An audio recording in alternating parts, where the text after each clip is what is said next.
السلام علیکم، میرا نام ہے جلیل احمد اور آپ دیکھ رہے ہیں میرے یوٹیوب چینل ڈاکٹر جلیل ملک۔ تو جیسا کہ آپ جانتے ہیں کہ دوستو آج ہم اس ٹاپک پہ ہم بحث کریں گے۔ دو ٹاپک پہ ہم نے بات کرنی ہے۔ ایک تو ہم کہ توشہ خانہ میں جو یہ چل رہا ہے، یہ تماشا لگا ہوا ہے ہمارے سوشل میڈیا پہ، توشہ خانہ لگایا ہوا ہے، اس کے بارے میں بات کریں گے۔ اور دوسرا کریں گے شرح مہنگائی کی، پچھلے 6 مہینوں میں مہنگائی کی شرح دنیا بھر میں کیا شرح تھی، اس کے بارے میں بات کریں گے۔ سب سے پہلے ہم بات کرنے جا رہے ہیں کہ توشہ خانہ سے کس کس نے کتنا ہاتھ مارا، اس کے بارے میں ہم بتانے جا رہے ہیں آپ کو۔ توشہ خانہ میں سب سے پہلے ہمارے پاس آتا ہے جنرل ضیاء صاحب نے توشہ خانہ سے کتنے طائف جو ہیں اپنے ساتھ گھر لے گئے۔ تو جنرل ضیاء جو ہیں 122 طائف اپنے ساتھ گھر لے گئے۔ اس کے بعد ہمارے پاس ہے محمد خان جنیجو 304 طوائف اپنے ساتھ گھر لے گئے۔ اور اس کے بعد ہے کہ اسحاق خان، انہوں نے 88 طوائف اپنے تحفے جو ہیں توشہ خانہ کے اپنے ساتھ وہ گھر لے گئے۔ اس کے بعد آتا ہے بے نظیر بھٹو صاحبہ، انہوں نے 194 جو تحفے تھے اس کے توشہ خانہ کے وہ اپنے ساتھ گھر لے گئیں۔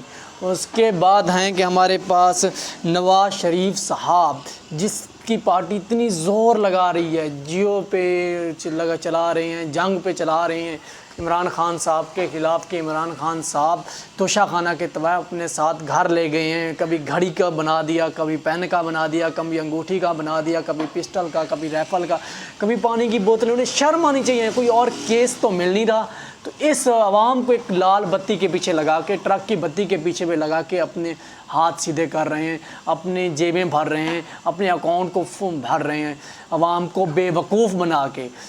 نواز شریف صاحب 95 تحفے توشہ خانہ کے اپنے ساتھ گھر لے گئے ہیں۔ اس میں گاڑیاں تھیں، اس میں یہ سونا تھا، ہیرے تھے، انہوں نے 200 روپے میں قلینیں تھیں، 200 روپے میں خریدی اور اپنے ساتھ گھر لے گئے۔ تب نظر نہیں آ رہا آپ لوگوں کو بے نظیر؟ اس میں ہماری مریم نواز صاحبہ کو دیکھ لو، مریم نواز صاحبہ کو ایک عربی شہزادے نے گاڑی گفٹ کی، انہوں نے وہ اپنے بابا کو دے دی۔ نواز شریف نے بیچ کر ان کی زمین لے کے پھر مریم نواز کو دے دی۔ یہ تو کہانیاں چل رہی ہیں ان کی توشہ خانہ کی، تو ریکارڈ تو پیچھے دیکھ نہیں رہا، بس عوام کو ٹرک کی بتی کے پیچھے لگا کے بس قوم کو گمراہ کیا جا رہا ہے۔ اس کے بعد ہمارے پاس ہے فاروق لغاری صاحب، 114 تحفے جو ہیں یہ توشہ خانہ کے اپنے ساتھ گھر لے گئے۔ اس کے بعد رفیق نارل صاحب جو کہ سعد رفیق کے ابو ہیں، سعد رفیق اپنی ایمانداری سے بتائیں کہ کتنے تحفے وہ گھر لے کے آئے تھے۔ انہوں نے 83 تحفے اپنے ساتھ گھر لے آئے۔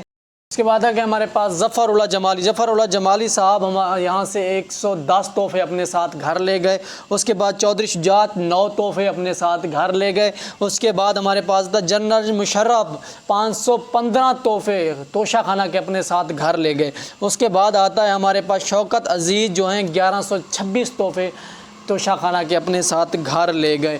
اس کے بعد بھی اور بہت سارے ہیں جنہوں نے توشہ خانہ کے تحفے اپنے ساتھ گھر لے گئے ہیں۔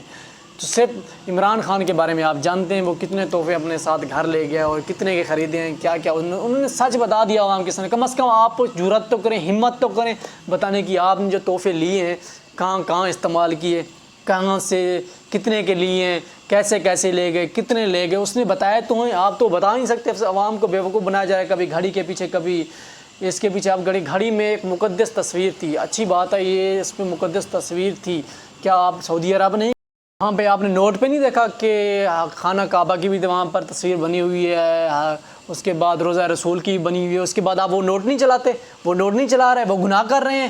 تو یہ تو صرف ایک قسم کا عوام کو بے وقوف بنانے کا یہ سوال ہے کہ اس طرح کیس پہ یہ بنا ہوا تھا۔ اور اس کے بعد یہ وہی بات ہوئی کہ ایک عام سا بندہ گیا سعودی عرب، تو اس میں غسل خانے میں لکھا ہوا تھا، بیت الخانہ ایسے غسل خانہ لکھا ہوا تھا عربی میں، وہ اٹھا کے چومنے لگ گیا۔ تو لوگوں نے پوچھا یہ کیا کر رہے ہیں آپ؟ تو اس نے کہا یہاں پر عربی لکھی ہوئی ہے اس لیے میں چوم رہا ہوں۔ یہ اس عوام ہماری جو پٹواری ایشن جو عوام چل رہی ہے، ان کا صرف یہی نظریہ ہے اور کچھ نظر نہیں آ رہا ہے۔